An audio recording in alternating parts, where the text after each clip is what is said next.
investigation aspect, this is where now we write a report purely for operational purpose.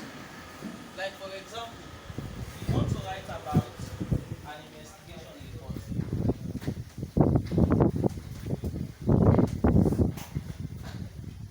Then we have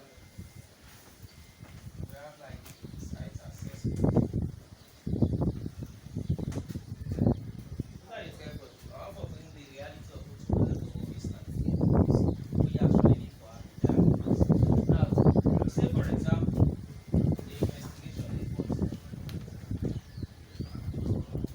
There is a crime, and you and the supervisor will be in charge. At the end of the day, the police will say, we are there when the incident occurred, so write a report and submit it. Or the MD will say, who was the security that was in charge when that particular incident occurred? Then they will say, it is this person. And they'll say, okay, write a report and submit it. So, in such cases, if the police is requesting for a report, for example, becomes an investigation report, that report has so much it can do for you. You can use that report to even defend yourself in court. Probably the matter goes to court, and they want you as a security personnel to be able to explain to the authorities. You can use that in court. Also, even police officers can use that particular report to also build their own report, because there are lots of information they can get from it.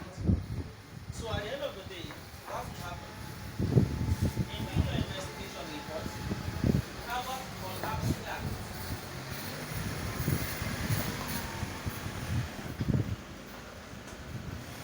You have progressive.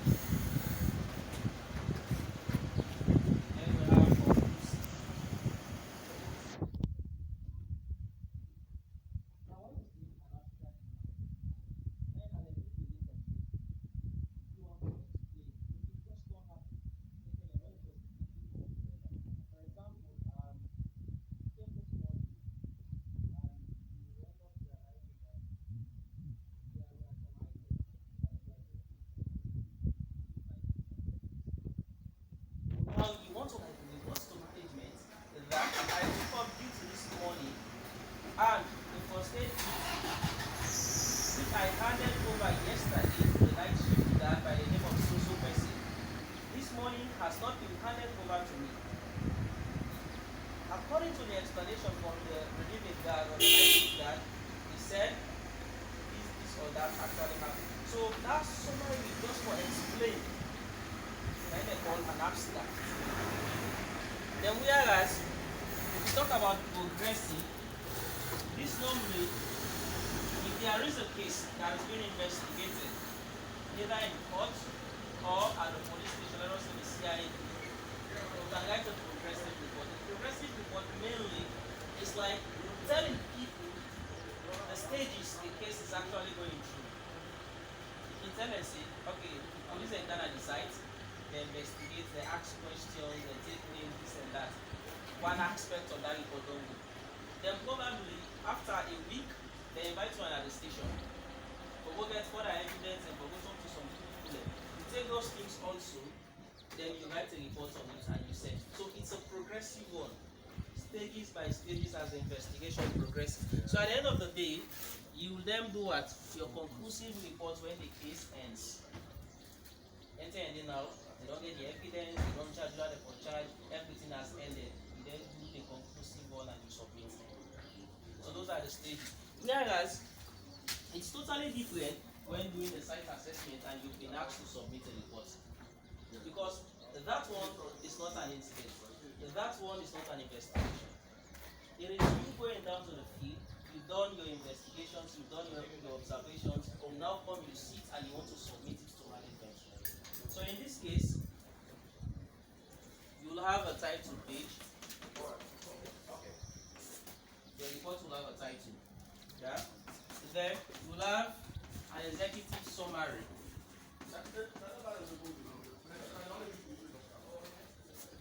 Mainly, we have certain people, actually, they do not have time to read everything you've written. So mainly what they do, they just need the executive summary, because the executive summary is like explaining everything you've written in that particular book or in that particular report. So that executive summary is just what they read and they come to a conclusion or they understand fully enough what you've written. Even in college, we have people who write dissertations. So if you're writing dissertations, for example, they have what they call the executive summary.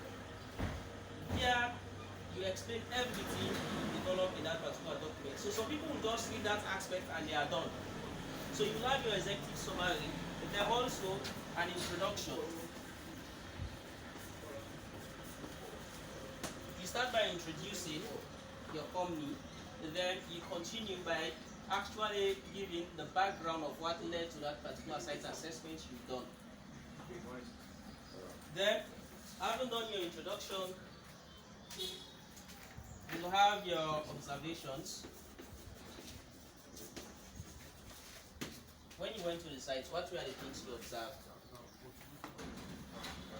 For example, let us say you are doing an assessment here. Okay. One of the things you will observe is that you'll see vehicles around, right? That's part of your observation. You'll see miller tank being mounted there. It is part of your observation. So all of those things you will see around will be part of your observation. Those are the things you observe. Then, from your observations or findings, you have your opinion. What is your opinion about the things you've observed, about the findings you have done? Because at the end of the day, they are seeing you as a professional. So they want to know, out of what you've seen, what do you think about those things? Are they in a safe and good working order? They want to know also, are they safe? Is the place even secured? Then, from your opinion, you'll have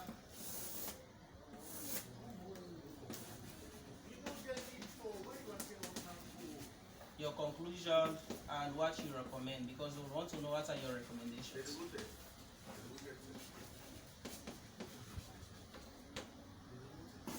In some reports, you will see references. Not all.